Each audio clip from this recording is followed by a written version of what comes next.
वो गादड़ गैंग की खोलो। गादड़ गैंग समझते हो गए, गादड़ गैंग है पूरा जो इकट्ठा हो गया है, जो ये सोचता है बार बार अशोक तंवर को फंसाएंगे। क्या फंसाओगे भाई, मेरे को बताओ।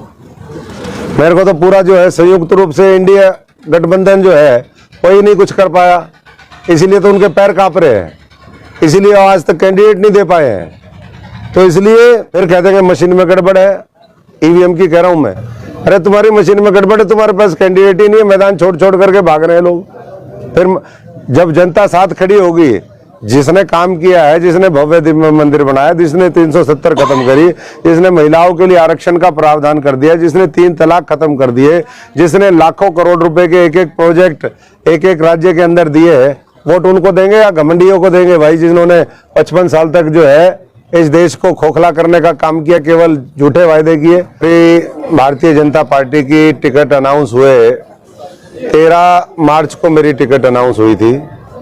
आज करीबन 1 महीना होने वाला है और इन 1 महीनों में बहुत तेजी के साथ भारतीय जनता पार्टी ने न केवल यहाँ बल्कि पूरे हरियाणा के अंदर बहुत तेजी के साथ अपना चुनाव प्रचार किया है, लोगों से जुड़े हैं। लोगों की दुख तकलीफ पिछले 10 वर्षों में भारतीय जनता पार्टी के शीर्ष नेतृत्व नरेंद्र मोदी जी से लेकर के मनोहर लाल, आज नायब सैनी जी, और प्रदेश में जहाँ जहाँ जिसका जो दायित्व है संगठन और सरकार में, उन लोगों ने लगातार कोशिश करी। जब विपक्ष को ये लगा, जो इंडी गठबंधन है, घमंडिया गठबंधन है, कि अब जो है उनकी दाल गलने वाली नहीं है और 400 पार जो है वो हकीकत में उसको 400 पार होगा, तो परेशान होकर के ये जो गैंग है पूरा, वो हर राज्य में इस तरह की शरारतें कर रहा है। जहां पहले चरण का है वहां और ज्यादा कर रहा होगा। हमारा छठे चरण में जब इतने व्याकुल और इतने परेशान है, अभी तक तो नॉमिनेशन भी नहीं भरे गए हैं, नोटिफिकेशन भी जारी नहीं हुई है, सिर्फ कोड ऑफ कंडक्ट लगा है, तो आप समझ सकते हैं कि क्या हाल होगा।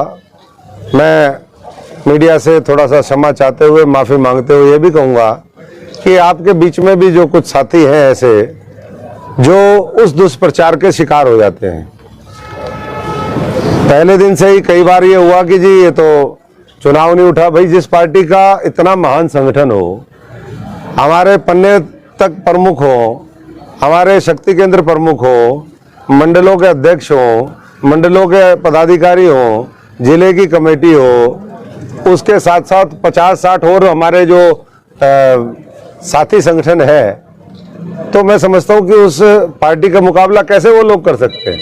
लेकिन कई बार कोशिश करी कि चुनाव को प्रभावित करें। मैंने कहा कोई बात नहीं भाई, हम तो अपना कर्म करते रहेंगे। हमने रैलियां करी, हमने और जो है वर्कर मीटिंग करी, हमने गांव के दौरे शुरू किए, और उसके बाद ये कल का जो घटना है वो बहुत ही, मैं समझता हूं कि मेरे जैसे साथी के लिए, क्योंकि पूरे देश से मैंने पूरे देश में काम किया है, कल शाम से पूरे देश से मेरे पास हजारों फोन आ लिए हैं। खुद माननीय मुख्यमंत्री जी और हमारे कई मंत्री, हमारे सीनियर लीडर्स के फोन आए। वो बड़े चिंतित हुए कि भाई आपके ऊपर अटैक हो गया, क्या हो गया मामला।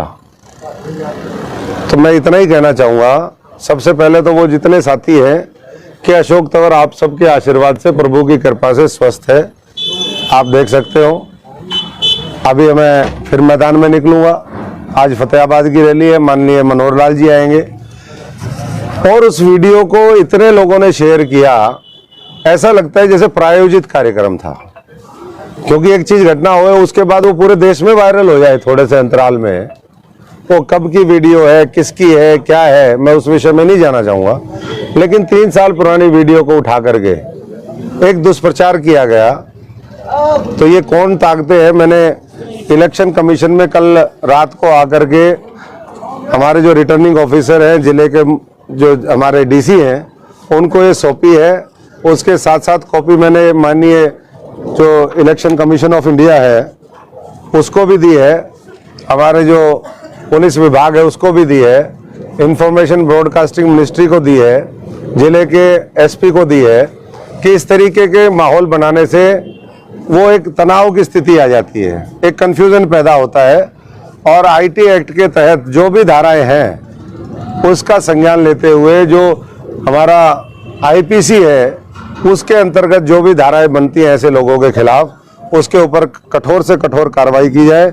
इसमें बहुत से लोग हैं जो मैंने नाम भी लिए हैं, व्हाट्सएप ग्रुपों में तो कई हजार है, मैं कितने लिखूं इसमें। लेकिन चाहे वो आम आदमी पार्टी के हैंडल हो चाहे कांग्रेस के हैंडल, आम आदमी पार्टी का ऑफिशियल हैंडल जिसमें 12 लाख उनके इंस्टाग्राम में वो फॉलोवर हैं, उन्होंने वो कर दिया, डाल दिया।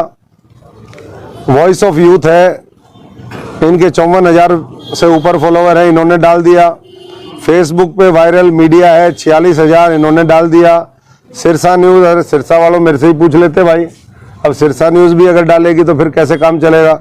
सिरसा न्यूज़ 24,000, NSUI हरियाणा 24,000, शशांक जैन ये 7,000, करनौली वाले ये 5,000।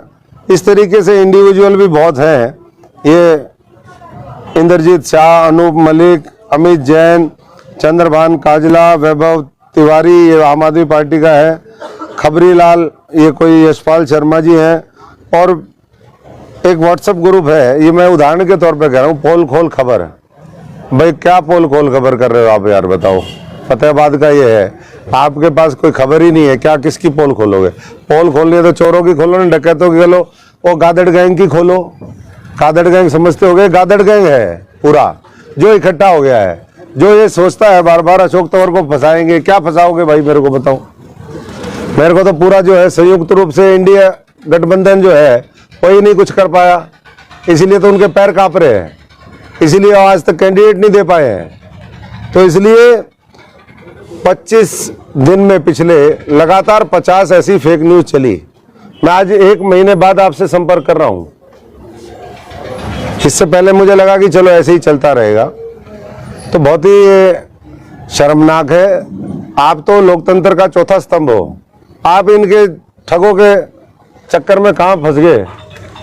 और जो फंस रहे साथी, मैं उनसे कहूंगा कि उनको समझा करके बाहर निकाले, क्योंकि इस तरीके से आपकी हो सकता है कोई भी विचारधारा हो, किसी से आपका पर्सनल लगाव हो सकता है, लेकिन उसका मतलब ये नहीं कि आप दुष्प्रचार करके और किसी पार्टी को, किसी व्यक्ति को, और जो हमारे इनोसेंट फार्मर हैं जो सीधे सीधे ये कह रहे हैं, आपने देखी होगी वीडियो कि ये कई बार जो पीछे गांव में भी लगा देते हैं, ये दूसरी पार्टी के लोग हैं उनकी आड़ में, उनको भी बदनाम करने की कोशिश है।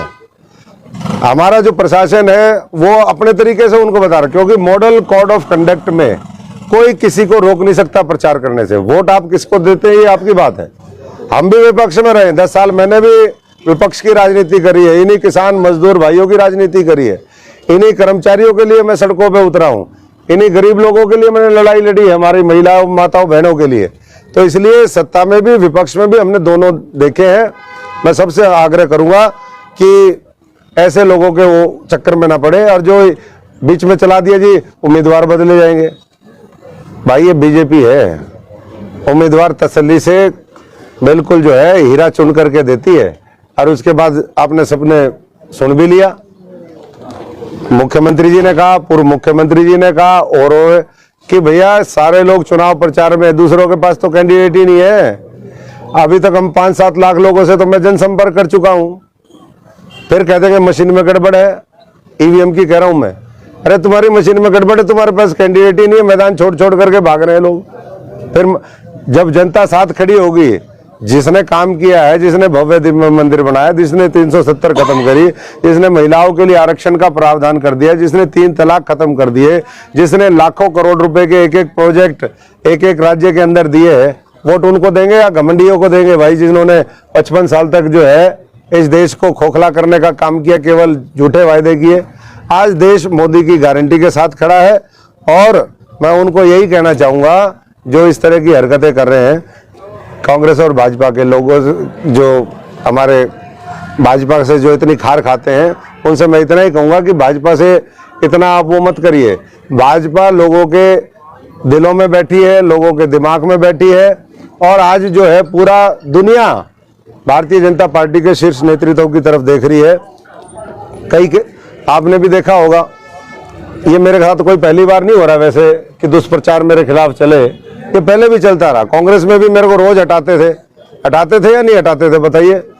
वो हटाते हटाते मैं 5 साल चला था, 5 साल रोज संयुक्त कांग्रेस, जो दूसरा जो गैंग है जो अब फिर मैदान में उतरेगा, उन्होंने कई बार मेरे जो है फेसबुक ट्विटर सब हैक करने की कोशिश करी। मैं आज इसलिए करूं, मैंने कभी बोला ये बात, कई बार हैक करने की कोशिश करी लेकिन हैक फिर भी नहीं कर पाए। वो ऐसे अटेम्प्ट मेरे को मारने के, हाँ ये जरूर है, मेरे पास आखिरी हमला हुआ था वो राहुल गांधी की जब खाट यात्रा चल रही थी भैरव मंदिर दिल्ली में, मेरे को ऊपर 6 अक्टूबर 2016 को आखिरी हमला हुआ था। उसके बाद तो मेरे पर कोई हमला नहीं हुआ। लाश उभरी तो कई नाम लिखे थे उस पर, बहुत हैरान हुए होंगे मुझको डुबोने वाले, मेरे को मारने वाले भी अभी बहुत परेशान हो रहे होंगे कि यार ये जिंदा कैसे बच गया उस दिन। तो अब जो है संयुक्त रूप से पूरी ताकत, अब ये आम आदमी पार्टी वाले, भाई मुझे तुम्हारे साथ जेल में जाना था क्या? क्यों जाऊं मैं तुम्हारे साथ जेल में?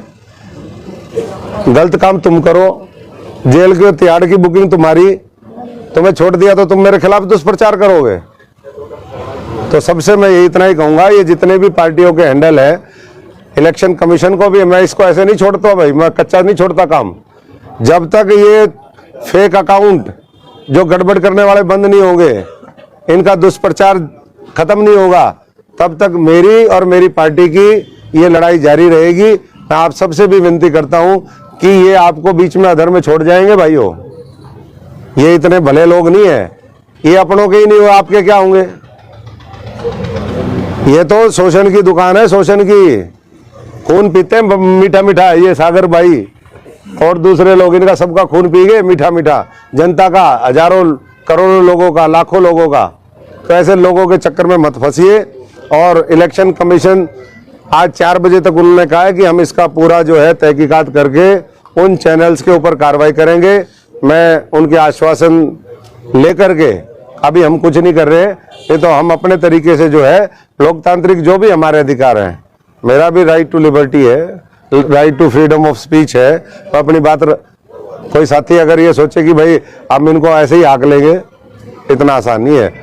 मैं फौजी किसान मजदूर का बेटा हूँ, फाइटर हूँ, तो इसलिए पूरी फाइट करेंगे और अन्याय अत्याचार के खिलाफ पूरी लड़ाई हमारी जारी रहेगी। ये मैं आपको पूरा भेज दूंगा, जो मैंने अकाउंट आपके सारे व्हाट्सएप ग्रुप में, हमने एक व्हाट्सएप ग्रुप बनाया हुआ, आप सब उसमें हो, उसमें सारा जो कंटेंट हम इलेक्शन कमीशन को दे करके आए हैं या जो भी हमारे पास और है, जो मैंने नाम ली, और ये कुछ है ऐसे मेरे पास हजारों फोन आ रहे हैं, गुजरात से फोन आ रहे हैं, महाराष्ट्र से फोन आ रहे हैं, दूसरे राज्यों से फोन आ रहे हैं, जो उन्होंने भी डाली है। मैं उन राज्यों के भी जो जिम्मेदार साथी है उनसे यही आग्रह करूंगा कि आप खबरों की पहले जांच पड़ताल करें और उसके बाद खबरों को डालने का काम करें, ना कि दुष्प्रचार करें। तंवर साहब, आप बार बार कह रहे हो चोर और डकैत, कौन सी पार्टी के वो चोर? नाम लेने में आपको क्या? चोर और डकैत इंडी गठबंधन तो बताते दिया मैंने, इंडी गठबंधन, चोर डकैत तो वही है। और नाम मैंने तो हमेशा कहा है, अब आज तो मेरी ये कॉन्फ्रेंस इस पे उस पे तो मैं विस्तार से पहले भी बताता रहा, आगे फिर बता दूंगा। अगर आपकी कंप्लेंट के बाद भी अगर ये नहीं मानते हैं तो आप आगे का क्या रास्ता देखते हैं? नहीं, इलेक्शन कमीशन कैसे नहीं मानते, उनके पास ताकत है। इलेक्शन कमीशन देश के संविधान से और इलेक्शन के दौरान इलेक्शन कमीशन से कोई बड़ा थोड़ी ना है, कैसे नहीं मानेंगे?